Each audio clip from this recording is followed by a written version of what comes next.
Herkese selamlar arkadaşlar. Lords Mobile'de bugün şöyle bir Transformers'ları genel anlamda bir inceleyelim. Çünkü yenileme geliyor işte. Yıldızlar Arası Muhafız'da da olsun, diğerlerinde de olsun, savaş alanındaki işte görevler olsun, yenileme geliyor. Şöyle bir genel anlamda bir part 1 olarak bir buranın videosunu yapalım. Arkadaşlar şimdi savaş alanı duyurusu geldi. Çünkü hani söylense bile hala soran oluyor. Nedir, ne değildir tam olarak bilen yine olmuyor. Ne kadar söylense bile ölüm yok diyor. Zaten bunu başta başta söyledik arkadaşlar. Burada askeriniz ölmüyor. Revir kapasitesi sınırı yok. Bak bunu oyun sonradan ekledi. Nedir ki millete sürekli açıklama yapmayalım diye. Revir kapasitesi yok. İyileştirme gerekmez diyor. Ama şöyle savaş alanındaysan atıyorum askerin azalıyor bilmem ne. Öfken varsa illaki iyileştirme yapıyorsun. İyileştirme yok diye bir şey yok. Ama şöyle savaş alanından çıkarsan otomatikman tamamlanıyor. Ha, tabii öfkenin bitmesini beklemen lazım.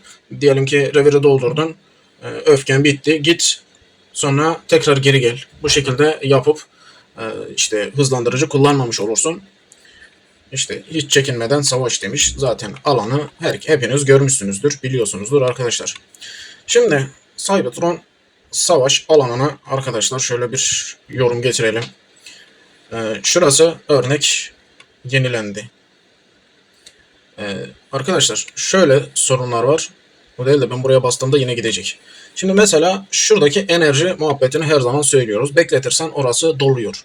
Ha, bekletmezsen her gün işte bir sınırı var. Sürekli yemiş oluyorsun onu.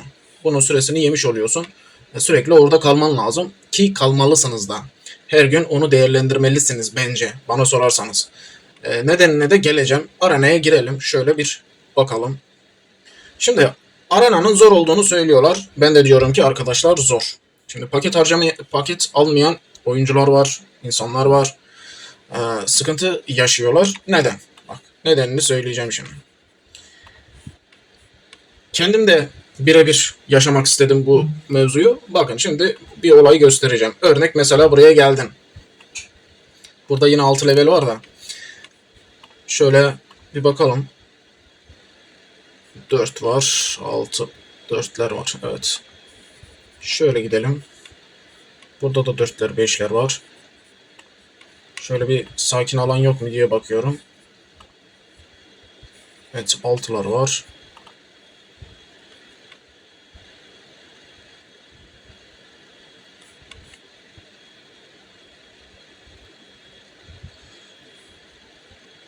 Evet 4 5 var. Neyse şurada dursun o zaman. Bakın arkadaşlar şimdi.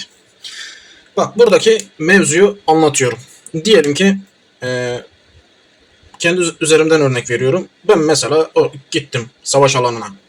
Savaş alanına geldiğimi düşünün. Ve örnek diyelim ki bu adam benden güçsüz. Ki güçsüz. Bak. Adamın ekipmanını gösteriyorum. Güçsüz. Bak bundan da kötü olabilir ekipmanı. Siz mantığı kavrayın diye size açıklıyorum. Bak. Full şampiyon kaptan kaleyim. Kale öyle. Bu mesela normal mitik. Bir tane şampiyonu var. Bundan daha kötüsü var. Yani böyle bir iki tane mitik olup sarı ekipmanlı olan kaleler var. Bir yeri gördüm. Gittim dedim ki tamam bunu rahatlıkla alır bu anı rahatlıkla yaparız. Zaten 30 saniyede bir görevin bir tanesi tamamlanıyor. Neyse gittim birkaç kişi de zaten görev yapmak için bekliyorlar. İşte işlerinde güya en iyisi ya da en iyisi olmasa dahi şunu kenara not edin paket alanı diyelim. Orada düşük bir pozisyonda olsa bile arkadaşlar içeriği tutuyor. Bak geldim. Ordu büyüklüğünü bastım. Saldırıyı bastım. Adama vurdum. Adamdan alamadım. Bak. Adamda mitik ekipman dahi yok. Bak şunun gibi değil. Bak bu mesela burayı tutmuş. Bak bunun gibi değil. Adam içeriği tutmuş. Full şampiyonla vurdum. İçeriği alamadım. Lan rapora bir baktım. Adamın yaralısından 2 katı fazla yaralı ölüm var. Bak yaralı ile ölüm var güya. Yani olay buradan zaten anlaşılıyor ki arkadaşlar adam gitmiş paketini almış. Hangi paket? Şurada. Şurada bunun arkadaşlar paketi var. Adam bunu alarak kendini ön plana atıyor bak. Görüyorsunuz değil mi? %1000. Herhalde %1000 olarak bu saldırı güçlerini alıyor adam. Adam bunu alarak demek ki milletten güçlü olabiliyor.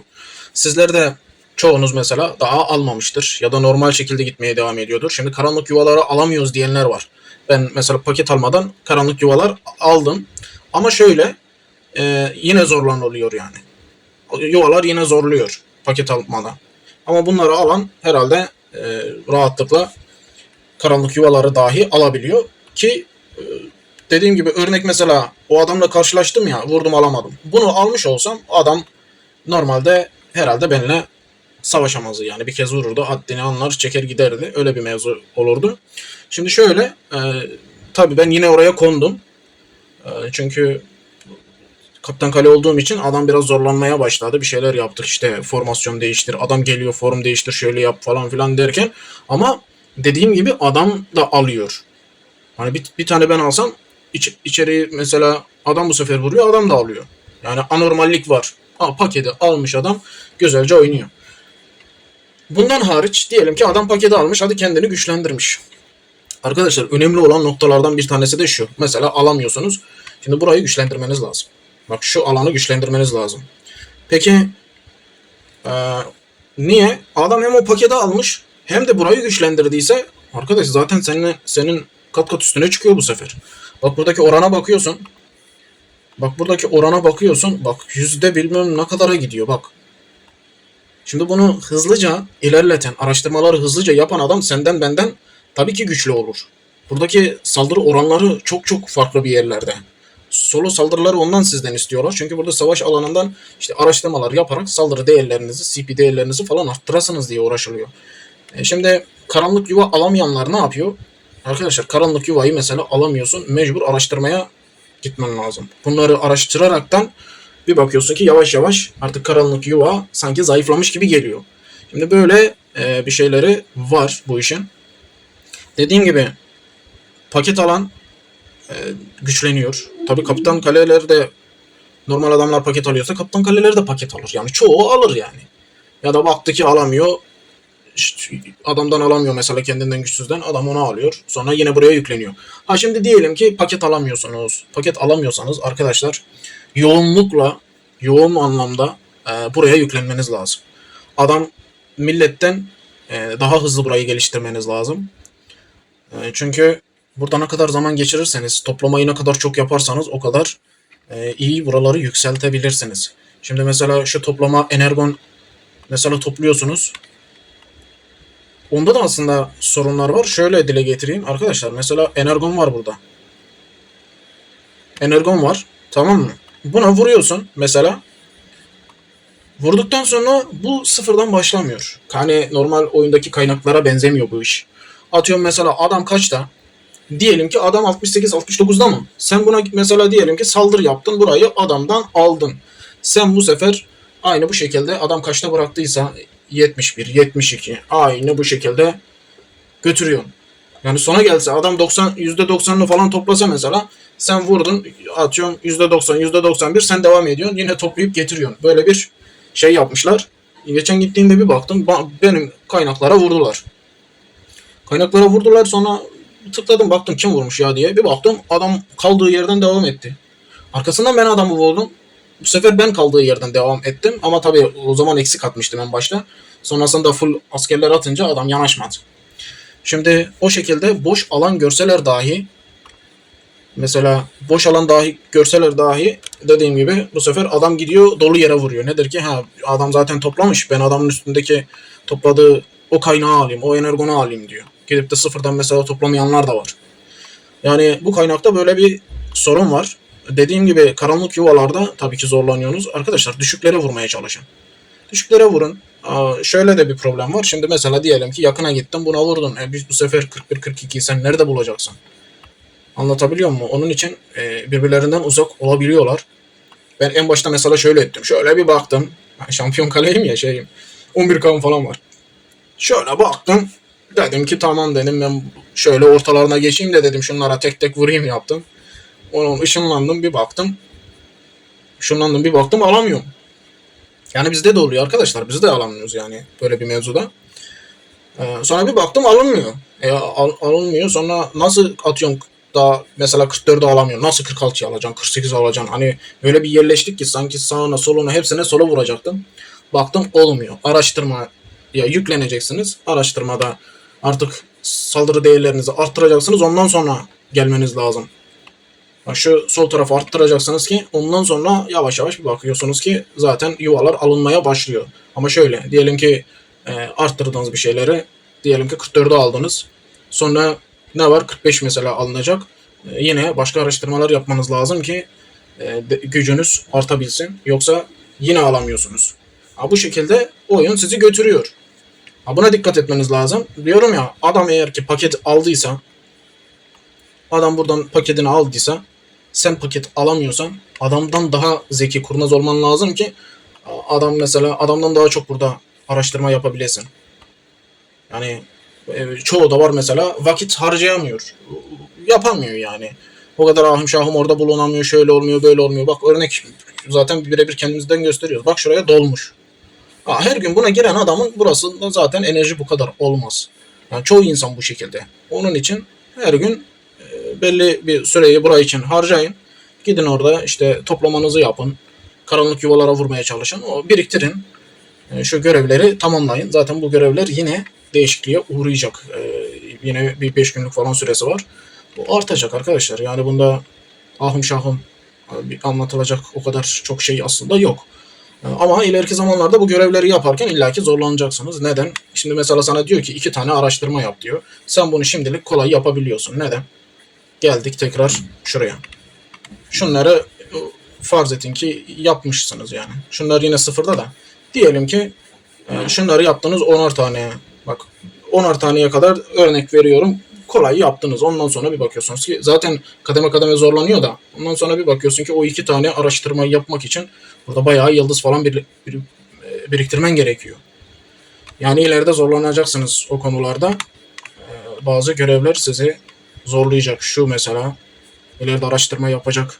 İşte yıldız bulamayabilirsiniz. Kolay olmayacak. Evet. Dediğim gibi arkadaşlar hepsini bizzat söyledik. Bu sonuna kadar 30 saniye zaten devam ediyor. Bunlar da en düşük seviyeleri bulmaya çalışın. Çünkü şunla bana sorarsanız yani şimdi ben de şunla şu iki görev önemli benim için. Çünkü şu zor birikiyor. Çünkü bundan nedense çok veriyor. Yani 4K bu şekilde veriyor. Onları basitçe yapabiliyorsun ama bir bakıyorsun şu zor. Bunu da aynı şekilde yapmak zor. Bu mesela toplayıp geçiyorsun. Bir de ne kadar topladığına bakmıyor. Süresine bakıyor. Ne kadar süre boyunca oradasın diye bakıyor. Onun için şu 2 tanesi bence zor. Onun hariçleri şunlar kolay toplanıyor. Yani bu şekilde arkadaşlar yapın. Çünkü bir sonrakinde yine yenilenecek yani. 4-5 gün sonra bu yine yenilenecek. Onun için bir an önce bir şeyleri yapmanız lazım. Araştırmaları yapmanız lazım. Tabii araştırmayı da oraya göre yapabilirsiniz yine aynı şekilde. Orayı fulllersiniz, beklersiniz sonraki gelsin diye. Sonra yine başlarsınız yapmaya, fulllemeye. Çünkü hızlı hızlı burayı fulllerseniz bu sefer oraya yazılmayabilir. Görev yenilenmesi lazım orada. Atıyorum kaç günlükse, 4-5 günlükse onu 20'ye çıkarttıktan sonra artık yine bekleye her 2 araştırmada bir oradan görev alabilirsiniz. Yani yeni görev yapabilirsiniz. Şimdi arkadaşlar öyle dediğimiz gibi alan hepten zorlaşıyor. Hani başta zor gelebilir ama hepten zorlaşıyor yani. Kolay değil. Şimdi kalabalık bir ortam yok ama illaki herkes görev yapmaya çalışıyor.